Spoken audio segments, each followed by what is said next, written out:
తెలంగాణలో మరోసారి బీసీ రిజర్వేషన్ల రగడ రాచుకుంది. స్థానిక సంస్థల ఎన్నికల్లో బీసీ కోటాను 17% పరిమితం చేయడంపై బీసీ సంఘాలు భగ్గుమంటున్నాయి. 42% రిజర్వేషన్లు కల్పిస్తామని మోసం చేశారంటూ మండిపడుతున్నాయి.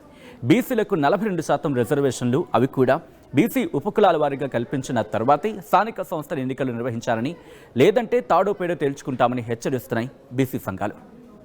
తెలంగాణ ఎన్నికల సంఘం సర్పంచ్ ఎన్నికల కోసం షెడ్యూల్ని విడుదల చేసింది. షెడ్యూల్ ప్రకారం బీసీలకు కేవలం 17% రిజర్వేషన్ లభిస్తుంది. అంటే రాష్ట్రంలోని 12,735 గ్రామ పంచాయతీలకు ఎన్నికలు జరగనుండగా మొత్తం 32 జిల్లాల్లో బీసీలకు కేవలం 2,176 సీట్లు మాత్రమే కేటాయించారు.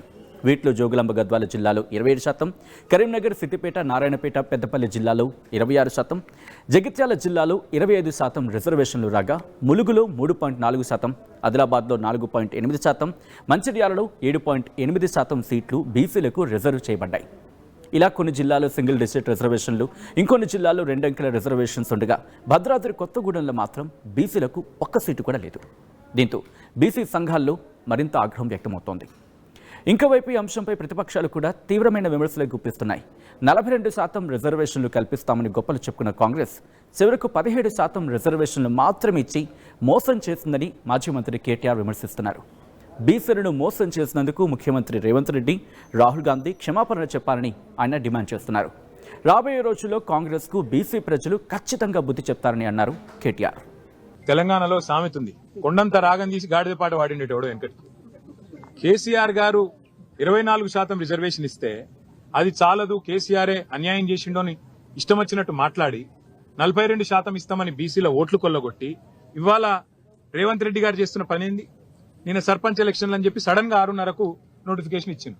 అందులో చూస్తే ఇప్పుడే మా గౌరవ శాసనసభ్యులు రాజేశ్వర రెడ్డి గారు, మా ఎమ్మెల్సీ శ్రీనివాసరెడ్డి గారు, మాజీ ఎమ్మెల్యే ధర్మారెడ్డి గారు చెప్తున్నారు, కొన్ని మండలాల్లో కనీసం ఒక్క ఊరు కూడా లేదు బీసీలో రిజర్వేషన్లు.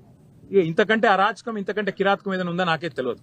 మరి నేను ఇంకొక మాట కూడా అడుగుతున్నా, 42% అని చెప్పి కులగణన అని చేసి దానికి 160 కోట్లు ఖర్చు పెట్టి దానికి మళ్ళీ రాహుల్ గాంధీ కితాబులు ఇచ్చి ఇది రేర్ మోడల్, రేర్ అంటే ఏందట అంటే రాహుల్ రేవంత్ మోడల్ అట, రేర్ మోడల్ అని పెట్టి దానికి కాంగ్రెస్ వర్కింగ్ కమిటీలో తీర్మానం పెట్టి ఓహో రేవంత్ రెడ్డి, ఆహా కాంగ్రెస్ అని ఉదరగొట్టి ఇలా పీకింది చివరికి. ఏం చేసినావు? 42% రిజర్వేషన్లను నమ్మబలికి బీసీల ఓట్లు కొల్లగొట్టి ఇవాళ 17% పరిమితం చేసినందుకు ముందు రేవంత్ రెడ్డి 2 చెంపలేసుకొని బీసీలను మోసం చేసినందుకు క్షమాపణ చెప్పాలి. సర్పంచ్ ఎన్నికల్లో ఇవాళ ఏ అరాచకం అయితే చేస్తా ఉన్నారో, కొన్ని మండలాల్లోనే బీసీలకు స్థానం లేకుండా, రిజర్వేషన్ లేకుండా చేసి, కొన్ని జిల్లాల్లో కూడా లేకుండా చేసి దుర్మార్గం ఏదైతే ఈ ప్రభుత్వం చేస్తున్నదో దీనికి రాహుల్ గాంధీ క్షమాపణ చెప్పాలి. Local to global news at your finger tips. మీ చేతిలో ఒక ఆయుధం. డౌన్లోడ్ రా TV app. Media legend Ravi Prakash is back.